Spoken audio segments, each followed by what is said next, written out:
Now, you've seen from month to month these dials that we've been using.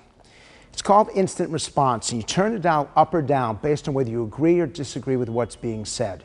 You react on a second-by-second basis. It's collected in a computer just off screen here, and you can see graphically whether the American people agree or disagree with you. Up to this point, you didn't have a chance to be heard. For the next hour, your voice is going to be heard. And we're going to start with the person at the center of all the controversy, Paul Ryan, the chairman of the Budget Committee. But before I do, I want to ask the American people a word or phrase. When you think about the debt and where it stands and what that means for the American people, what word or phrase comes to mind first? Insurmountable. Angry at waste. Spiraling out of control. Out of control. Irresponsible. 800-pound gorilla. Catastrophic. Overwhelming. Angry at how much my 3-year-old and 3-week-old will owe very soon. It's a necessary evil in a complex society with a large underclass. How many of you are angry at the debt? Raise your hands. Actually angry. That's a lot of people. If you will grab your dials, Chairman Ryan, there's anger here at what Washington has done. As the Budget Committee chairman, you've got the solution, or do you?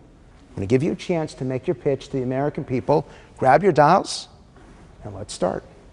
May I stand? Is that all right? It's just kind of impersonal to be sitting here. Let me ask you a question.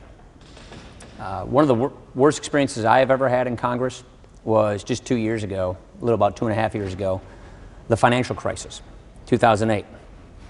And I was in the middle of all that, negotiated the really ugly legislation that resulted from it. That caught us by surprise. We went into a crash, and then we watched millions of people lose their jobs. We watched trillions of dollars of wealth that was vanished from people's retirement nest eggs. It was a very ugly moment. That did catch us by surprise. Here's my question.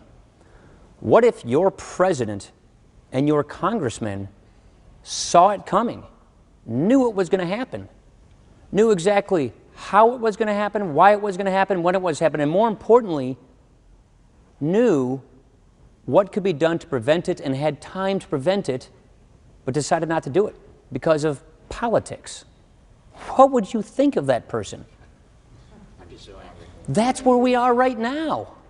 Is that where we are? That is. It is where we are right now. Yes. We have this tidal wave, this crushing burden of debt that, Jan and I live in Janesville, Wisconsin. We live in the block I grew up on. We have a 6-year-old, a 7-year-old, and a 9-year-old. I'm 41.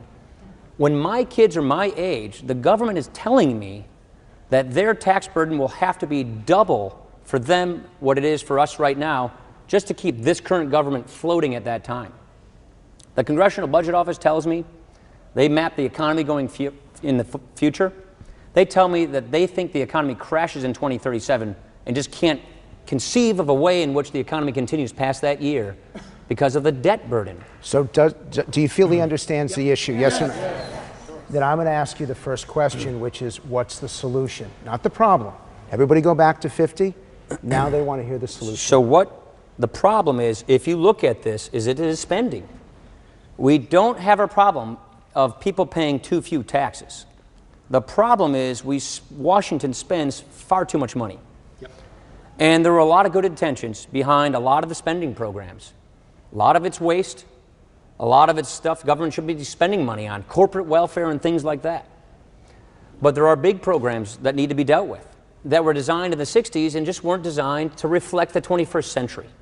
And we've got to reform these programs if we're going to save these programs. And so we just introduced a budget last week, which we'll be voting on very soon. What's your reaction? I am in favor of everything you said. However, the specifics and the nitty-gritty are probably going to be much more difficult than your presentation. So good luck. You're one of the youngest person here. You got the major points correct. As long as we actually act on those and stand by those, we'll be fine. I appreciate your mapping out of the plan. It speaks to all of us, I think, in the room. We all have our own pet issues that fall into all of those categories. The skeptic in me is also hopeful that people can come together, because I want to believe what you're saying is going to actually happen. Who wants to challenge him here? I want someone to challenge him. Go ahead.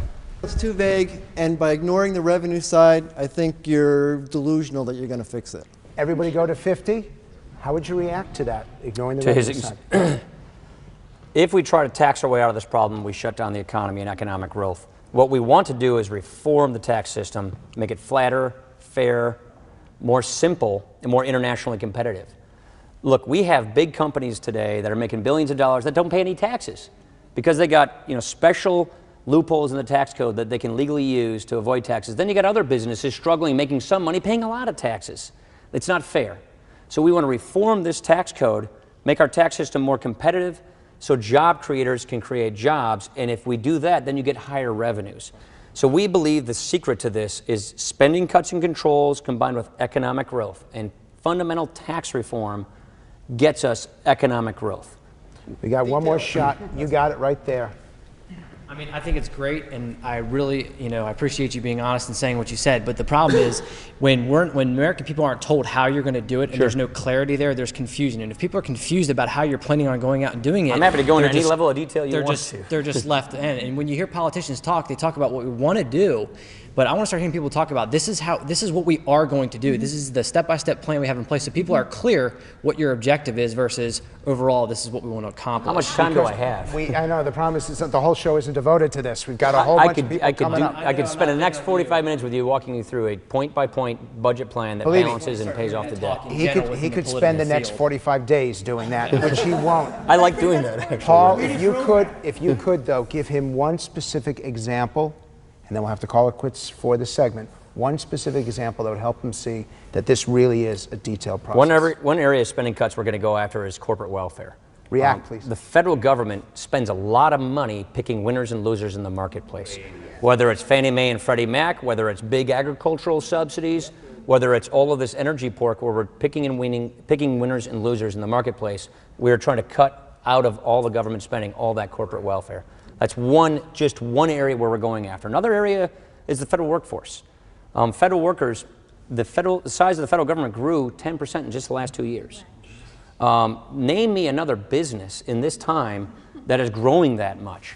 So what we propose is through attrition, shrinking the federal workforce by 10%. For every 3 workers that retire, 1 gets rehired to force the federal government to get more lean and more efficient, plus benefits. We think federal workers should contribute something to their pension because most other workers in all other aspects pay toward their pensions. We think the federal workers should do as well. So those are some areas of spending we've also talked about. I can go on and on and on. No, you can't go on. Yeah, we're out of time. Do you guys agree with him? Yeah. If you could, would you want to hear more? Yeah.